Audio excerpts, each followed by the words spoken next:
Hello दोस्तों, आप सभी लोगों का स्वागत है विजडम हब स्टडी पर। हम इस लेसन में डिस्कस करेंगे बीपीएससी का एग्ज़ाम जो 15 अक्टूबर 2019 को हुआ था। टाइम इसका था 12 बजे से 2 बजे तक का इसका समय था। तो इसमें 150 क्वेश्चन आए थे, 2 घंटे का समय था। तो ये हम डिस्कस करेंगे। इसमें इंस्ट्रक्शंस क्या थे ये मैं आपसे डिस्कस नहीं करूँगा, तो सॉल्यूशंस जो हैं हम उसको डिस्कस करेंगे एक एक करके। तो देखिए, जैसा कि आपको पता है यहाँ पर 150 क्वेश्चन आए थे, तो मैं जो ये क्वेश्चंस रहेंगे इसको ऐसे 3 से 4 पार्ट में डिस्कस करूँगा ताकि आपको डिटेल में इन्फॉर्मेशन प्रोवाइड करा सकूँ। ये इसका फर्स्ट पार्ट है। तो आप लोग इसके बाद का भी जो लेसन है उसमें इनरोल होने के लिए आप जो चैनल है उसको सब्सक्राइब कर लीजिए ताकि आपको एक एक इन्फॉर्मेशन मिल सके। तो चलिए हम पहला डिस्कस करते हैं क्वेश्चन। तो आपको पता है कि बीपीएससी में 5 ऑप्शन आते हैं। तो जो पहला क्वेश्चन है उसमें ये पूछा गया है कि सरकार की संसदीय व्यवस्था के विषय में निम्नलिखित में से कौन सा वक्तव्य सही है। तो संसदीय व्यवस्था में क्या होता है कि जो विधायिका कार्यपालिका है वो पूर्ण रूप से संसद के प्रति जिम्मेदार होती है। ओके, तो संसद के प्रति जिम्मेदार होती है यहाँ पर। तो पहला अब ऑप्शन देखिए यहाँ पर कि विधायिका न्यायपालिका के प्रति जिम्मेदार होती है, जवाबदेही होती है, तो बिल्कुल नहीं। विधायिका कार्यपालिका के प्रति जवाबदेही होती है, तो ये भी नहीं है। विधायिका एवं कार्यपालिका दोनों स्वतंत्र होते हैं, तो ये भी है। और राष्ट्रपति कार्यपालिका के प्रति मतलब न्यायपालिका के प्रति जवाबदेह होता है, तो ये बिल्कुल नहीं है। राष्ट्रपति किसी के प्रति जिम्मेदार नहीं है, जवाबदेह नहीं है। और यहाँ पर एक ऑप्शन उपरोक्त में से कोई नहीं, तो इसका जो आंसर होगा वो सी होगा इसका आंसर। अब देखते हैं हम इसका ऑप्शन क्वेश्चन नंबर 2। तो क्वेश्चन नंबर 2 की अगर हम बात करें तो निम्नलिखित में से किसका निर्माण पंचायती राज व्यवस्था के तहत हुआ है। तो ग्राम पंचायत है, इसका निर्माण पंचायती राज व्यवस्था के तहत हुआ है। संशोधन जो हुआ था संविधान संशोधन 73 के तहत हुआ था। ओके, तो इसे आपको याद रखना है। फिर अगर हम बात करें क्वेश्चन नंबर 3 की, तो निम्नलिखित में से कौन भूमि रिकॉर्ड की जानकारी रखता है। तो भूमि रिकॉर्ड की जो अधिकारी होता है वो पटवारी होता है, जो कि जानकारी रखता है वो। फिर अगर हम बात करें क्वेश्चन नंबर 4 की, तो निम्नलिखित विशेषज्ञों या विशेषताओं में से केंद्रीय शासन व्यवस्था में कौन सा सही नहीं है। तो इसमें अगर आप देखते हैं तो इसका जो ऑप्शन नंबर फर्स्ट है, त्वरित निर्णय करना, लचीलापन होना, बड़े देशों के लिए आदर्श स्थापित करना या कानून की अवरुपता करना। तो यहाँ पर जो ऑप्शन है वो एक से अधिक हो सकते हैं, क्योंकि यहाँ पर देखिए आपको ध्यान देना है कि नहीं पूछा है। यहाँ पर मोस्टली जो एस्पिरेंट्स होते हैं वो गलत देख लेते हैं, ऑप्शन को ध्यान नहीं देते हैं। तो यहाँ पर नहीं दिया हुआ है, तो यहाँ से एक से अधिक ऑप्शन हो सकते हैं। फिर हम फिफ्थ क्वेश्चन देखते हैं। तो इसमें लिखा हुआ है सामुदायिक विकास कार्यक्रम का उद्देश्य क्या होता है। तो सामुदायिक विकास कार्यक्रम का अगर उद्देश्य की हम बात करें तो इसमें दिया हुआ है शैक्षणिक सुविधा सुलभ कराना, जीवन स्तर को बेहतर करना, राजनीतिक प्रशिक्षण उपलब्ध कराना, योजना बनाने में गाँवों की सहायता करना, या उपयुक्त में से कोई नहीं है, एक से अधिक। तो देखिए इसका जो आंसर होगा ना वो ऑप्शन ई होगा। क्यों होगा? क्योंकि इसको लेकर के 2 कमेटी स्थापित की गई थी, एक प्रोफेसर AR देसाई कमेटी और RN रैना कमेटी। तो इन दोनों कमेटियों ने जो इसमें ऑप्शन दिए हुए हैं ना, इन्हीं ऑप्शनों के आधार पर कुछ रिकमेंडेशन दिया था, इसलिए इसका जो आंसर होगा वो होगा ई। चलिए हम देखते हैं क्वेश्चन नंबर 6। इसमें पूछा गया है आम आदमी पार्टी क्या है। ये एक राज्य पार्टी है, राष्ट्रीय पार्टी है, क्षेत्रीय पार्टी है, पंजीकृत पार्टी है, या उपरोक्त में से कोई नहीं, या उपरोक्त में से एक से अधिक। तो देखिए ये एक राज्य की पार्टी है जो कि दिल्ली में है, दिल्ली में ये इनके मुख्यमंत्री हैं। राष्ट्रीय पार्टी नहीं है क्योंकि राष्ट्रीय पार्टी के कुछ अलग परिभाषाएं होती हैं, तो ये नहीं है। क्षेत्रीय पार्टी कहा जा सकता है इसे, और ये पंजीकृत पार्टी भी है। तो इसके ऑप्शन एक से अधिक हो रहे हैं, तो इसका जो आंसर होगा वो होगा 6, मतलब 6 का होगा ई। अब हम बात करते हैं क्वेश्चन नंबर 7 की। तो 7 अगर आप देखेंगे तो इसमें बोला गया है कि निम्नलिखित संवैधानिक उपचारों में से किसे पोस्टमार्टम भी कहा जाता है। जिसे यहाँ पर ऑप्शन दिया प्रतिषेध, परमादेश, उत्प्रेषण या अधिकार पश्चात, या उपरोक्त में से कोई नहीं है, एक से अधिक। तो यहाँ पर अगर हम बात करें तो इसका जो डी ऑप्शन है अधिकार पश्चात है, कि किस प्रकार से अगर आपको अगर कोई बंदी बनाता है तो यह पूछा जा सकता है, उससे अधिकार से पूछा जा सकता है कि किस प्रकार से वो व्यक्ति आपको किसी प्रकार से जानकारी उपलब्ध नहीं करा रहा है। तो ये अधिकार पश्चात इसका ऑप्शन है। और ये डॉक्टर भीमराव अंबेडकर के द्वारा ये जो पूरा का पूरा रिट जारी करने के जो प्रोविजंस है उसको संविधान की आत्मा कहा गया है। तो ये जो ऑप्शन दिए हुए हैं सारे रिट है, 5 प्रकार के रिट जारी किए जाते हैं। चलिए अब हम बात करते हैं क्वेश्चन नंबर 8 की। तो 8th में बोला गया कि भारत में मतदान के लिए प्रयोग की जाने वाली मशीन वीवीपैट का संस्करण क्या है? तो देखिए वीवीपैट जो है वो भारत में स्टार्ट किया जा मतलब भारत में जो भी ईवीएम के थ्रू इलेक्शंस होते हैं, वोटिंग होती है, तो उसमें एक वीवीपैट करके एक मशीन उपयोग लाया जाता है। तो उसका जो वर्जन है, ये वर्जन पूछा जा रहा है कि कौन सा वर्जन उपयोग में लाया जाता है। तो उसका जो वर्जन है वो पहले M2 उपयोग में लाया जाता था, तो हालांकि यहाँ पर M2 ऑप्शन नहीं है, तो अभी वर्तमान में M3 यूज़ में लाया जाता है वीवीपैट के लिए, जो कि स्टेट और यूनियन टेरिटरी के जो इलेक्शंस होते हैं उसमें प्रयोग किया जाता है। तो यहाँ पर V3 दिया हुआ है, तो आप इसको V3 आंसर लगाएंगे तो सही रहेगा। अब हम बात करते हैं क्वेश्चन नंबर 9 की। तो 9 की बात कर रहा है कि यहाँ पर कुछ स्टेट के नाम दिए हुए हैं, उनमें पूछा गया है कि सबसे अधिक विधानसभा सदस्यों की संख्या किस राज्य में ज़्यादा है। तो अरुणाचल प्रदेश की अगर हम बात करें तो यहाँ पर 60 विधानसभा की सीटें हैं, हिमाचल प्रदेश में 68 सीटें हैं, और अगर आप मणिपुर की बात करें तो यहाँ पर भी 60 है, और मेघालय में भी 60 है। तो इस प्रकार से जो हिमाचल प्रदेश है, हिमाचल प्रदेश में 68 सीट है, तो इसलिए इसका आंसर बी हो जाएगा। अब अगर हम बात करें यहाँ पर क्वेश्चन नंबर 10 की, तो इसमें बोला गया है कि भारत में वरीयता क्रम में निम्नलिखित में से कौन सा सबसे पहले आता है। तो यूपीएससी का अध्यक्ष की अगर हम बात करें तो ये 11वें नंबर पर, ये जो यूपीएससी का अध्यक्ष है वो 17वें नंबर पर आता है। मुख्य चुनाव आयुक्त है जो कि आपको यहाँ पर 9 नंबर पर देखेंगे। नियंत्रण एवं महालेखा परीक्षक मतलब जिसे केक कहा जाता है, ये 11वें नंबर पर आता है। उच्च न्यायालय का जो मुख्य न्यायाधीश होता है ये आता है 6 नंबर पर, मतलब जिस chief justice of India 6 number पर आता है, तो इसलिए इसका जो आंसर होगा वो डी हो जाएगा। चलिए अब हम बात करते हैं यहाँ पर क्वेश्चन नंबर 11 की। तो भारत में न्यूनतम समर्थन मूल्य का निर्धारण कौन करता है? तो भारत में जो न्यूनतम समर्थन मूल्य का निर्धारण है वो ऑप्शन ए इसमें दिया हुआ है, कृषि लागत एवं मूल्य आयोग। हाँ, तो जो इसका पहला ऑप्शन है कृषि लागत एवं मूल्य आयोग, ये करता है, तो इसको शॉर्टकट में CACP कहा जाता है। तो इसके द्वारा कृषि मूल्य का मतलब रिकमेंडेशन दिया जाता है और यही पूरी प्रोसेस को आगे बढ़ाता है। ओके, तो इसको याद रखना है। तो वित्त आयोग इसका आंसर नहीं है।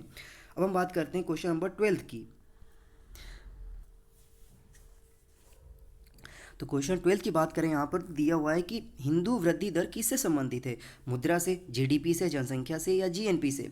तो जो हिंदू वृद्धि दर है वो देखा जाए तो बेसिकली जनसंख्या से संबंधित है, क्योंकि यहाँ पर इसी के आधार पर माइनॉरिटी और मेजोरिटी का जो डेफिनेशन वो डिसाइड किया जाता है। क्वेश्चन नंबर 13 है कि बिहार में कृषि कुंभ मेला 2019 कहाँ आयोजित किया गया था? तो मोतिहारी में ये जो कृषि कुंभ मेला है 2019 में आयोजित किया गया था। क्वेश्चन नंबर 14 की अगर हम बात करें यहाँ पर, तो ये बोला गया है कि नीति आयोग के स्वास्थ्य सूचकांक 2019 के अनुसार बिहार राज्य का स्कोर क्या था? तो जो बिहार राज्य का स्कोर था वो था कुल मिलाकर के 32.11, मतलब इसका ऑप्शन सी 32.11 इसका स्कोर था। और जो बिहार की रैंकिंग की अगर हम बात करें तो बिहार की जो रैंकिंग थी वो 20 थी, मतलब जो बड़े स्टेट है उन राज्यों में बिहार की जो रैंकिंग थी वो 20वीं रैंक थी। ओके, तो ये आपको याद रखना है। अब हम बात करते हैं क्वेश्चन नंबर 15 की। जनगणना 2011 के अनुसार बिहार में बाल लिंग अनुपात क्या था? तो देखिए जो बिहार का जो बाल लिंग अनुपात था वो था यहाँ पर 935। देखिए यहाँ पर दो तरीके के रेशो होते हैं, एक होता है चाइल्ड रेशो और दूसरा होता है सेक्स रेशो। तो यहाँ पर पूछा गया है चाइल्ड रेशो क्या होता है, मतलब बाल लिंग अनुपात पूछा है, इसलिए इसका जो आंसर वो 935 है। यदि आपसे सेक्स रेशियो पूछता तो उसका आंसर 918 था, हालांकि वो ऑप्शन इसमें नहीं दिया हुआ है। चलिए इसीलिए नहीं दिया हुआ है क्योंकि आप मतलब बहुत सारे ऐसे एस्पिरेंट्स होते हैं जो कि ऑब्जेक्शन उठा देते हैं, इसलिए वो ऑप्शन उसमें नहीं दिया हुआ है। वर्ष 2017-18 के दौरान बिहार में तृतीय क्षेत्र का विकास दर कितना प्रतिशत था? तो जो 17-18 का जो मतलब फाइनेंशियल ईयर था उसमें बिहार का जो थर्ड कह सकते हैं टर्सरी जो सेक्टर है उसका जो विकास दर था वो था 14.6%। तो ये सबसे अच्छा ग्रोथ करने वाला इनका सेक्टर था, इसीलिए ये वाला जो ऑप्शन है इसमें पूछा गया है। चलिए हम बात करते हैं क्वेश्चन नंबर 17 में। तो 17 में पूछा जा रहा है कि वर्ष 2017-18 में मौजूदा कीमतों पर बिहार राज्य का सरकार का GSDP मतलब ग्रॉस स्टेट डोमेस्टिक प्रोडक्ट कितना था? तो देखिए यहाँ पर अगर देखा जाए तो बेसिकली जो है वो डी ऑप्शन है, क्योंकि यहाँ पर जो है 5,63,424 करोड़ है, क्योंकि इससे पहले वाला अगर आप देखेंगे 2016-17 का, तो वो 5,12,000 समथिंग कुछ करोड़ था। तो ये कुछ बढ़ा ही हुआ है, इसलिए यहाँ पर जो है डी ऑप्शन इसका सही है। अब हम बात करते हैं क्वेश्चन नंबर 18 की। तो 18 में ये है कि छठी पंचवर्षीय जो योजना थी उसको निम्नलिखित में से कौन सा कार्यक्रम शुरू किया गया था इसमें।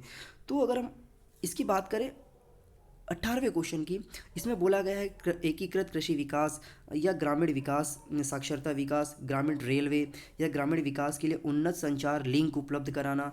तो देखिए यहाँ पर अगर हम ऑप्शन की बात करें तो ऑप्शन ई इसका सटीक आंसर होगा, क्योंकि इसी समय ग्रामीण विकास की बात कही गई थी और गरीबी उन्मूलन के बारे में बात किया गया था। तो इससे देखिए ये होगा कि जो 18वां ऑप्शन है जिसमें क्वेश्चन है, इसमें बोला गया है कि छठी पंचवर्षीय योजना। तो छठी पंचवर्षीय का योजना का अगर आप समय देखेंगे तो 1980 से लेकर के 1985 था। तो गरीबी उन्मूलन के बारे में बात की गई थी, रोजगार के बारे में बात किया गया था, ग्रामीण विकास के बारे में बात किया गया था, सस्टेनेबल ग्रामीण की बात की गई थी। तो इसे इसका जो ऑप्शन होगा वो ऑप्शन ई होगा। बात करते हैं क्वेश्चन नंबर 19 का। तो 19 की अगर हम बात करें तो अंत्योदय कार्यक्रम सर्वप्रथम किस राज्य में शुरू किया गया था। तो यहाँ पर ऑप्शन है बिहार, तमिलनाडु, आंध्र प्रदेश, राजस्थान। तो इसका जो आंसर है वो है राजस्थान, इसका सही आंसर है। राजस्थान सही किस प्रकार से है, तो देखिए 1963 में एक आईपीएस अधिकारी थे जिनका नाम था विट्ठल लाल मेहता। तो इन्होंने क्या किया, विट्ठल लाल मेहता ने जब उस समय जब वो बिहार में राजस्थान में थे, तो उस समय के जो 1977 के इनका जो कार्यकाल था वो लगभग 1997 तक था। तो इन्होंने क्या किया कि जब 1977 में जब राजस्थान में ये ऐसे आईपीएस थे, तो उस समय के जो तत्कालिक जो मुख्यमंत्री थे भैरव सिंह शेखावत ने इस योजना को स्टार्ट किया था, और ये जो योजना थी इसका पूरा का पूरा इंस्पेक्शन इन्हीं के द्वारा किया गया था। इस प्रकार से आप याद रखिए। चलिए अब हम बात करते हैं क्वेश्चन नंबर 20 की। तो 20वें क्वेश्चन की अगर हम बात करें यहाँ पर, तो बोला गया है कि वर्ष 2017 में मास्क और मास्क के निर्मित वस्तुओं के निर्यात में भारत की हिस्सेदारी कितनी थी। तो देखिए यहाँ पर मैंने बहुत कोशिश की इसका आंसर को ढूंढने के लिए, लेकिन एग्जैक्टली मास्क का जो निर्यात डाटा है वो मुझे नहीं मिल पाया। लेकिन अगर मैं आंकड़ों के अगर माध्यम से बताऊँ मैं यहाँ पर, तो लगभग 16% अकेले भारत ने पूरे बीफ का जो है मतलब निर्यात है वो किया है। तो भारत इस समय थर्ड मेजर कंट्री है बीफ का निर्यात करने में। अगर हम आंकड़ों की बात करें तो 15,60,000 टन लगभग भारत ने निर्यात किया है, केवल बीफ की बात की है, जरा अकेले मांस की बात नहीं की गई है इसमें। और अगर हम पैसों की बात करें तो 292 करोड़ जो डॉलर है उसके आसपास लगभग भारत ने इसका निर्यात किया है। और इसका जो डेटा है वो ओ ई सी नामक एक संस्था है, इंटरनेशनल संस्था है, वो उन्होंने इस आंकड़े को दिया है। चलिए हम बात करते हैं क्वेश्चन नंबर 21 की। तो 21 की अगर हम बात करें तो वह इसमें प्रश्न है कि वह प्रथा जिसके तहत किसान स्वयं भूमि का मालिक होता है और सरकार को भू राजस्व के भुगतान के लिए जिम्मेदार माना जाता है। तो इसका आंसर जमीन यहाँ पर रैयतवारी व्यवस्था बताई गई है, जो कि 1992 में 1792 में स्टार्ट किया गया था। कब किया गया था, 1792 में।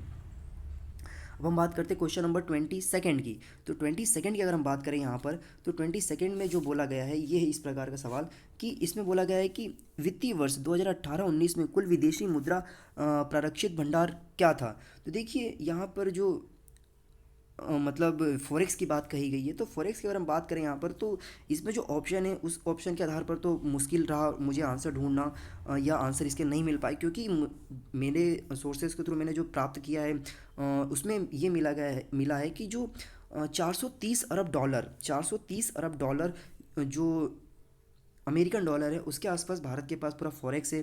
तो ये इस क्वेश्चन के माध्यम से थोड़ा सा कम समझ में ये नहीं आ पा रहा है कि ये भारत के मतलब मध्य प्रदेश नहीं, बिहार के परिप्रेक्ष्य में पूछा गया है कि भारत सरकार के परिप्रेक्ष्य में पूछा गया है। इसलिए इसका आंसर आइडेंटिफाई करना थोड़ा सा प्रॉब्लम रहा। अगर भारत सरकार के बारे में पूछा है तो 430 अरब यूएसडी डॉलर है, तो इसलिए इसका आंसर हम कह सकते हैं कि ऑप्शन ई इसका सही रहेगा। तो देखिए अब यहाँ पर क्वेश्चन नंबर 23 की बात करते हैं। निम्नलिखित में से कौन सा प्रत्यक्ष वित्त का स्रोत नहीं है। तो प्रत्यक्ष वित्त की सोर्स की अगर हम बात करें यहाँ पर, तो इसका जो ऑप्शन ई है, ऑप्शन आप देखेंगे नाबार्ड में भी डायरेक्ट इनडायरेक्ट दोनों तरीके से इसमें मतलब सोर्स पैसे जमा होते हैं। स्टेट बैंक ऑफ भारतीय स्टेट बैंक में भी होते हैं, इलाहाबाद बैंक में भी होते हैं। तो इसका जो ग्रामीण क्षेत्र है ये इसका प्रत्यक्ष सोर्स नहीं है, तो याद रखिए आप इसे। चलिए हम बात करते हैं क्वेश्चन नंबर 24 की। तो 24 में बोला जा रहा है कि ईपीसीजी का पूरा नाम क्या है? तो ईपीसीजी का जो पूरा नाम है वो एक्सपोर्ट प्रमोटर कैपिटल गुड्स है। ये क्या करता है? ये एक्सपोर्ट और इंपोर्ट को प्रमोट करने का काम करता है ऐसे विदेशों में। तो इस प्रकार से है ये। क्वेश्चन नंबर 25 की बात करें तो इसमें बोला गया है प्रधानमंत्री योगी मान धन योजना में प्रत्येक ग्राहक को 60 वर्ष की आयु के बाद न्यूनतम कितना पेंशन दिया जाएगा प्रति माह? तो इसमें 3,000 पेंशन देने की बात कही गई है, जो कि 2019 में ही प्रारंभ किया गया ये योजना है। तो इसके लिए मैंने जो अनअकैडमी पर मैं पढ़ाता हूँ तो वहाँ पर इसके द्वारा मेरे डिटेल में इन्फॉर्मेशन प्रोवाइड कराई है। हो सके तो मैं उसके लिंक आपको डिस्क्रिप्शन बॉक्स में प्रोवाइड करा दूंगा। चलिए अब हम बात करते हैं क्वेश्चन नंबर 26 की। तो 26 की अगर हम बात करें तो इसमें बोला है कि व्यक्तिगत सत्याग्रह आंदोलन के प्रथम सत्याग्रही कौन थे? तो जो व्यक्तिगत सत्याग्रह की अगर हम बात करें तो ये 11 अक्टूबर 1948 को स्टार्ट किया गया था और महात्मा गांधी के द्वारा इसमें विनोबा भावे जो थे उनको पहला सत्याग्रही नियुक्त किया गया था। अब हम बात करते हैं क्वेश्चन नंबर 27 की। तो लंदन में इंडिया हाउस के संस्थापक कौन थे? तो लंदन में जो इंडिया हाउस थे उनके संस्थापक श्याम जी कृष्ण वर्मा इसके संस्थापक थे, जो कि 1905 से 1910 तक इन्होंने इसको चलाया था। हम बात करते हैं क्वेश्चन नंबर 28 की। तो भागलपुर में नमक सत्याग्रह का नेतृत्व किसने किया था? तो भागलपुर में जो नमक सत्याग्रह है उसका जो नेतृत्व है वो श्री बाबू नाम था, जिनको विशेष रूप से श्री कृष्ण के नाम से जाना जाता था और उनका जो प्रचलित नाम था वो श्री बाबू था। तो श्री कृष्ण जो थे उन्होंने नेतृत्व किया था और ये कब किया था? 21 अप्रैल 1930 को इसका नेतृत्व किया था। और जो कह सकते हैं कि नमक सत्याग्रह वो गांधी जी ने स्टार्ट किया था 12 मार्च 1930 को स्टार्ट किया था और इसमें 358 किलोमीटर लगभग इन्होंने सफ़र इसमें तय किया था। अब हम बात करते हैं इसमें क्वेश्चन नंबर 29 की। तो इसमें ये 1939 में बिहार में अंबारी सत्याग्रह का नेतृत्व किसने किया था? तो इसका जो आंसर है ये लगभग इसका डी है, स्वामी योगानंद ने इसका नेतृत्व किया था। अब हम बात करते हैं क्वेश्चन नंबर 30 की। तो इसमें यह है कि देशेर कथा पुस्तक किसने लिखी थी? तो देशेर कथा जो पुस्तक है ये इसके जो पहला ऑप्शन है सखाराम गणेश देवस्कर। तो सखाराम गणेश देवस्कर थे जिन्होंने 1904 में इसको लिखा था। नेक्स्ट क्वेश्चन है कि बिहार में सर्च लाइट समाचार पत्र का संपादन किसने किया था? तो बिहार में जो समाचार पत्र का संपादन है वो यहाँ पर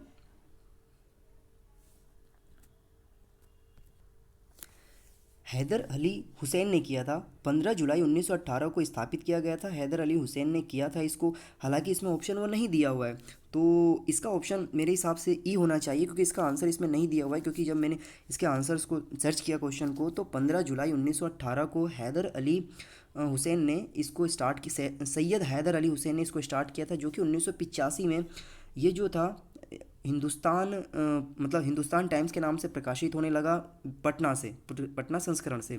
तो इसका आंसर ऑप्शन नंबर ई होगा। फिर इसमें दिया हुआ है क्वेश्चन नंबर 32। इसमें बोला गया है कि 1931 में बिहार समाजवादी पार्टी का गठन किसने किया था? तो बिहार समाजवादी पार्टी का गठन जो है 1931 में जयप्रकाश नारायण, फूलन प्रसाद वर्मा व उनके अन्य सहयोगियों के द्वारा किया गया था। तो इसमें देखिए जयप्रकाश नारायण का तो नाम नहीं है यहाँ पर, फूलन प्रसाद वर्मा का नाम है यहाँ पर। तो इसका जो आंसर होगा वो फूलन प्रसाद वर्मा इसका आंसर होगा। तो इस प्रकार से इस पार्ट में मैंने आप लोगों के लिए 32 क्वेश्चंस को कवर किया है। सो नेक्स्ट वाला जो पार्ट होगा वो मैं इसके बाद अपलोड करूँगा। सो आप मेरा जो चैनल है इसको सब्सक्राइब कर लीजिए ताकि जो भी इसमें बचे हुए बहुत सारे क्वेश्चन हैं, तकरीबन 118 क्वेश्चन बचे हुए हैं, तो उनको मैं एक एक करके डिस्कस करूँगा और आपको आंसर प्रोवाइड कराऊंगा। तो प्लीज़ आप लोग सब्सक्राइब कर लीजिए मेरे चैनल को। So thank you so much for watching this video. Have a good day. जय हिंद, जय भारत।